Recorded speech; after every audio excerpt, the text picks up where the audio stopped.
continue our working day in the Ukrainian Crisis Media Center. We'll talk about main aspects and amendments to constitutions and the results of dialogue with President Poroshenko. And the speakers are Yuriy Shcherbak, who is Ambassador of Plenipotentiary and Extraordinary and Ambassador of Peace. And a bit later there will be Mykola Zhulinskyi, who is the academician of the National Academy of Sciences. The first to speak will be Yuriy Shcherbak.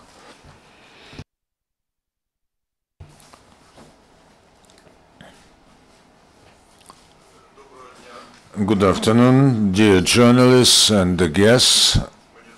I'm very pleased to be here to meet you.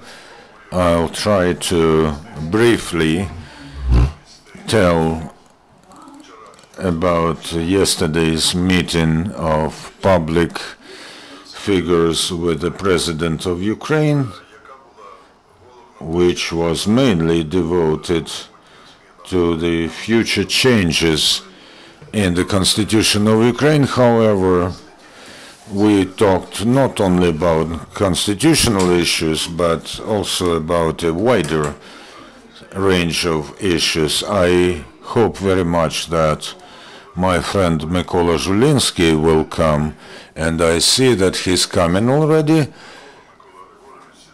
Welcome, Mykola.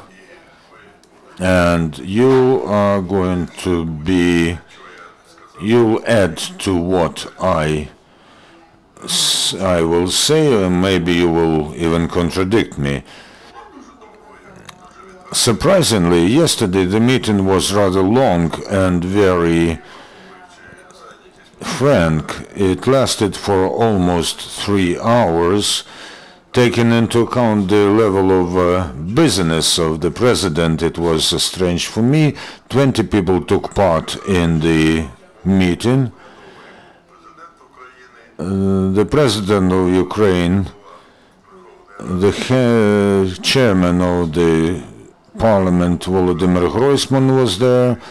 Also, the President's advisor, academician Horbulin, and representatives of the administration of the President of Ukraine.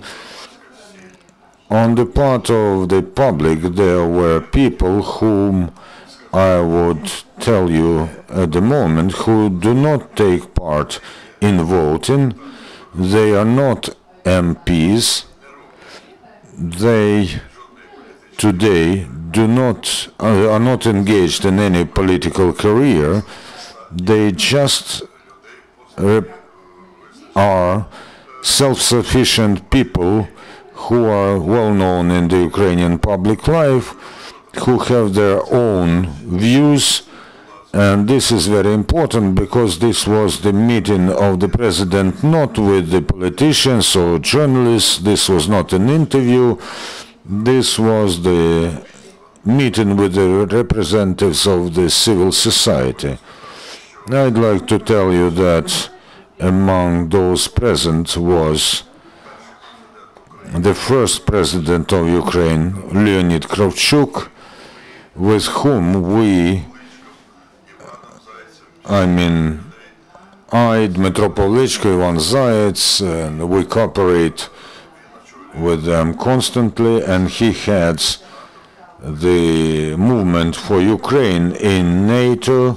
We talked to him a lot in this respect, and he also represented not so much a political part as the public part of our society. There was a bishop of the Ukrainian Greek Catholic Church, Cardinal Lyubomir Guzar, whom I respect very much, and I think that he is one of the wisest men in Ukraine, and we are cooperating with him within the initiative group of the 1st of December, which works out documents of not so much political but spiritual and moral content. And it is very important that he took an active part. I'll tell you what his suggestions were. There was the MP of many convocations, Ivan Zayets,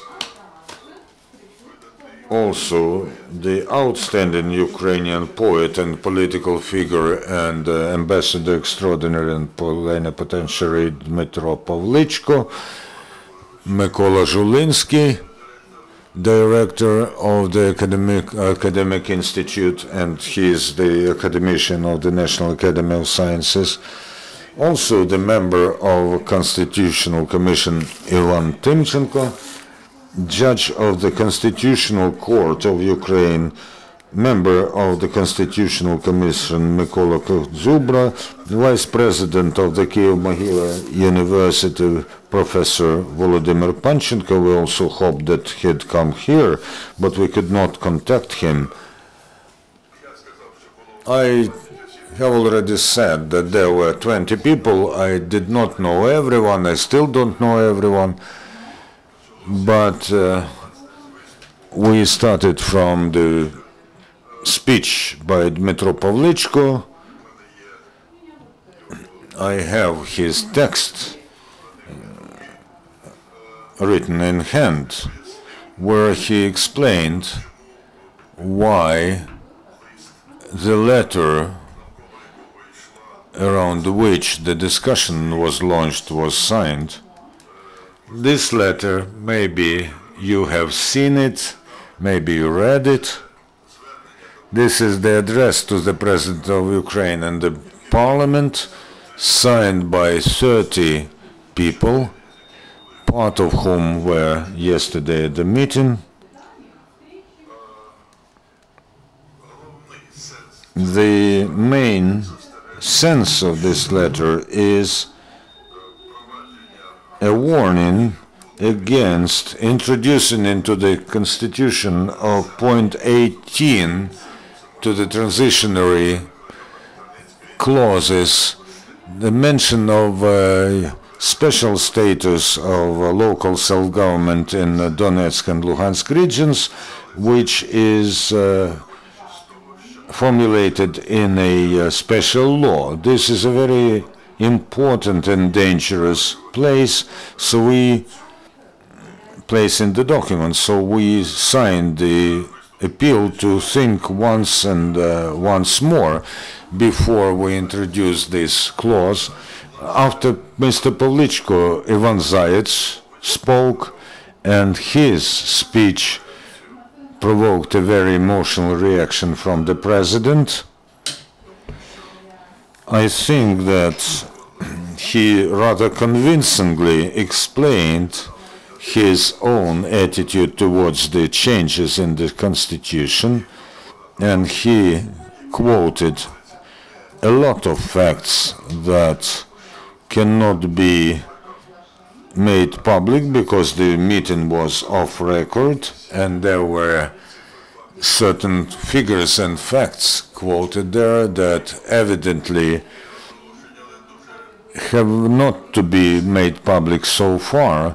The president's argumentation was rather strong, that it went beyond the constitutional issues, I think, but he said that he is an adherent to the amendments, to the immediate changes to the constitutions, as opposed to the position of the authors of their letter, and I am among the signatories, who suggested that this should be delayed until the end of the anti-terrorist operation and the invaders' troops pulled out of Ukraine.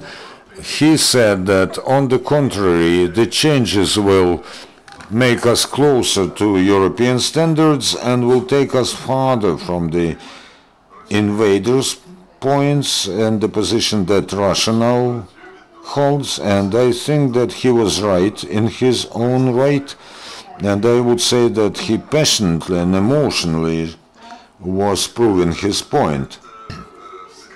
The president explained that what causes rejection, those clauses about the specifics of the local self-government in Donetsk and Luhansk regions, is being regulated by the law that will act only for 3 years.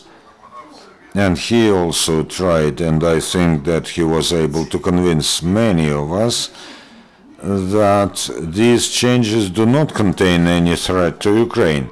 There was also an argument around Minsk agreements. You know that the Minsk agreements, because Russia does not adhere to them, they do provoke rather huge differences in the society, and even statements that these Minsk agreements are make Ukraine yield under the pressure of Russia, Germany, France, and the USA. The president has categorically denied the position that Ukraine is under the great pressure on the part of the countries that I enumerated. He quoted some facts that this is not so, and he also started to enumerate the points of the Minsk agreements. He said that these are the points of his peace plan, and he asked, are you against this point? About every point, like ceasefire, no one was against. The pulling away of heavy armaments, no. The discussion was very interesting. There were several speeches. I think that Mykola will speak on this. And I thought, it seemed to me, that it was important to say, and I said this first, very passionate speech and well argumented by the president on this issue, and the president does know, I don't know, 1,000 times or maybe 10,000 times more than we know, and you understand very well that what the president knows and what conversations he has is a very serious, multifaceted diplomatic and diplomatic military activity. We do not know any of this. He does know. He is responsible as the guarantor of constitution and security of Ukraine. This is why his arguments are often weightier than the arguments of those who oppose these agreements and these constitutional amendments. However, I still hold the opinion that our authorities have huge problems with communication to society. And I quoted some examples, like these constitutional changes, when they are proclaimed on the screen of television, and I try to watch everything and read dozens of internet sites, I see that those specialists use only bureaucratic blah blah blah, which is not understood by the people. And I think that this is a huge problem of communication, and there's a lot of examples like this, when the president or the government adopt a decision and this is not understood because they cannot explain this to people. We forget that if a handful of people who steer Ukraine know a lot more than we then they have to make us know about this and understand their logics. Regrettably, this is not so. The president did agree with this. And the second thing, I saw that the Russian media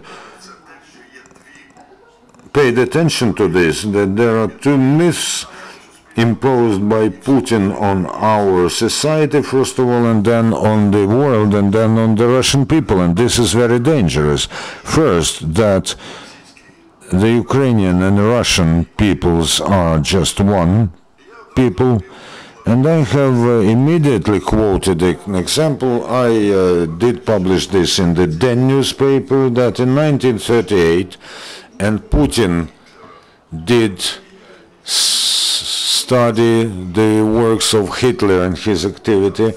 In 1938, Hitler, when he was invading as a result of Anschluss. He occupied Austria. He said, one nation, one state, one leader. This was the formula that adherents of Hitler followed in the Sudeten and Austria. They were crying, we are one nation and Hitler is our Führer. What it is now to say for a man who wages a war against Ukraine that we are one people? This means that they issue claims to lead this country and this nation, to unite this within one state. This is an international crime, because it is inadmissible that a leader of one nation wants to quench the independence of another nation. So the president did react to this. Immediately he said, we are not brotherly people, and this is a sacrilege to say so when the war is there. And the second myth is that of Putin is that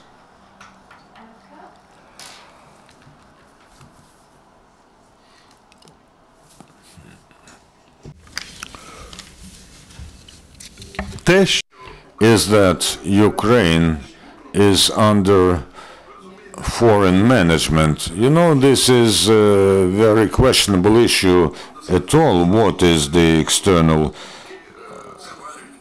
management? Because we can say that all the UN members who adhere to UN principles are under foreign management, and all the EU countries as well, and all the countries of NATO too, in their military policy, for instance, we can say that they are under outer control. This is a very complicated issue, but this is a very propagandist, Goebbels-like formula that Ukraine is not independent. In principle, there are no independent countries in the world. Maybe only Northern Korea is a truly independent country, because all the rest are interactively dependent, and they depend on each other to this or that extent. And we have to very well understand what is foreign management. My personal opinion is that during Yanukovych's reign, Ukraine was under foreign management by Russia, and we may quote dozens and hundreds of facts how our defense capacity was ruined, how our intelligence and counterintelligence bodies were ruined, how there was a penetration of Russian agents into all the spheres that are vitally important for our state, and how Yanukovych, after just 2 meetings with Putin in Sochi and Moscow, has changed the vector of the development of Ukraine. He made a roundabout, a U-turn or a V-turn from European movement to pro-Russian movement. After Ukraine got rid of Yanukovych, it ceased to be led by foreign forces, which does not mean that Ukraine should not have good relations with Western allies, because it is only this alliance that gives us a guarantee of our victory over Moscow. This was said by the president, and he underlined that he thinks that only with diplomatic efforts and the efforts of those countries that proclaim sanctions against Russia, we will be able to achieve victory, not by military offensive or some operation that will solve the issue, and that he warned against militarist mood. So this is what I wanted to say. And now, Mykola Zhulinskyi, could you please add to what I said and express your opinion about what happened yesterday? So Professor Mykola Zhulinskyi, who is the academician of National Academy of Sciences of Ukraine. The floor is yours. Dear colleagues, I was a member of the Constitutional Center. The MPs group that functioned and was doing everything in the parliament in order to accept, to approve the constitution of Ukraine. And you understand that that constitution was very dear to us at the time, and we thought that it was ideal, and I think that it is clear that I personally is a bit apprehensive about any amendments to the existing constitution. But I'll tell you my own opinion, and I think that it is shared by a lot of people, and I think that Yuriy Shcherbak does share it, who has exhaustively told us about yesterday's meeting. I won't venture any further details, but I'll quote just one example that disturbs me a lot. In October 1938 in Munich, the Prime Minister of Great Britain, Chamberlain, the Prime Minister of France, Daladier, and there was someone from Italy and of course from Germany, and they decided that the Sudetenland is handed over to Germany. There was a Czechoslovak delegation there in Munich, but they were in the adjacent room and they were not allowed to take part in the talks. And after this, Chamberlain went to the Czechoslovak delegation and said the issue is solved, Sudetenland goes to Germany, no appeal against this. Chamberlain goes back to Great Britain and he's been met like a dove of peace. He's given ovations. He is very happy. He says, I brought peace to you. My generation will live in peace. And he is given a standing ovation in the in the House of Commons. However, in half a year, Czechoslovakia as a state vanishes from the map of Europe. And look, Czechoslovak army at that time was no less powerful than the army of Germany, and their colossal potential did play a huge role in the fact that Germany was so successful in waging the war against Soviet Union later. Chamberlain brought the peaceful agreement that was reached between Germany and England, and Hitler signed it without reading himself. One of his aides read it to him, and he just signed it in passing. He didn't pay any significance to it. So yesterday the president told us about Europe's fatigue about Ukraine, and as a citizen of Ukraine, I am disturbed and concerned whether this fatigue will strengthen.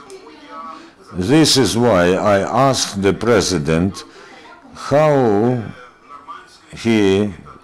what would he say if this Normandy 4 will involve additionally the United States of America, because I'm all the time thinking about Chamberlain and Daladier, and maybe also Poland and Lithuania. However, rather convincingly, the president said that we should not do this, because as soon as we start to change the format, Russia will use it. Maybe I think that his argument is just. However, I'm thinking about how in Ukraine we retain this support of Europe and the world, and also the United States, and strengthen this support. And I'm coming back to the Constitution of Ukraine. Why these amendments, I think, should be supported. First of all, because this is the result of the Minsk agreements. Whatever we say, but the Minsk agreements have given us an opportunity to reach peace. Yes, our soldiers are still dying and there are shellings, but we still reached peace. The president has convincingly quoted every point of the second Minsk agreements, and no one could deny that there was everything in the interests of Ukraine. Besides, there's no, in the point 18, there's nothing about special status. There's talk about a certain regime for some districts of Luhansk and Donetsk region. But if the parliament does not confirm those changes and amendments to the constitution, although the constitutional court says they do not violate the constitution, then in what situation will find Ukraine itself? Ukraine will again be seen as a country that does not adhere to the Minsk agreements, and this will work against Ukraine. Where's the guarantee that Russia doesn't strengthen their aggressive steps in relation to Ukraine? And please tell me whether it is, we, cannot today engage in a direct military conflict with Russia because, of course, the forces are too different. It is hard to even imagine how this will all end. This is why I think that everything should be done to get 300 voices in the parliament so that these amendments to the constitution are accepted, and there is no serious threat to the sovereignty or other clauses. And I read a lot of the opponents who are forming another opposition bloc now. Consolidation is very important for Ukraine now. God forbid we have another political crisis. Russia does wage war against us, politically, economically, in the humanitarian sphere, information sphere, and also by war means. We have to be aware of this. And if we have this political crisis, God forbid, and also strengthened by our dire economic straits, we will find ourselves in a very dangerous economic situation when Putin and Russia will have an opportunity to interfere with Ukrainian domestic affairs, saying that they put the constitutional order to order. These are very serious questions and issues which go beyond the field of just one amendment to the Constitution. There's a huge problem behind this, and the President stressed this yesterday. We cannot lose the support of the international community, and if we do not fulfill what emanates from the Minsk agreements, Minsk II, then we find ourselves in the situation where Ukraine is guilty of the stop in the peace process, and that we don't find any opportunities to somehow salvage the situation.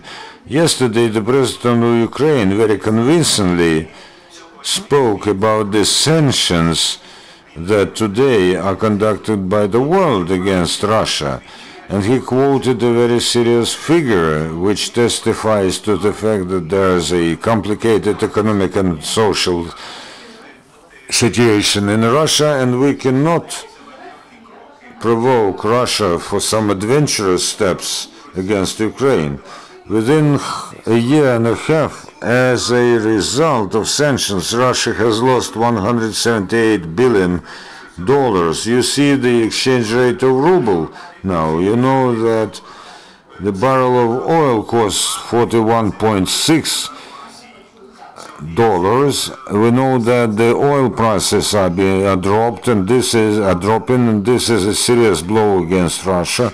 As Ukraine, we are very much interested in the action of the peaceful process, that Minsk agreements are fulfilled, that changes into constitution are introduced, and we in this way amass the military potential that we need, and on the other hand that we have the support of Europe and US, and this fatigue from Ukraine does not grow. Thank you for this presentation about the results of yesterday's meeting.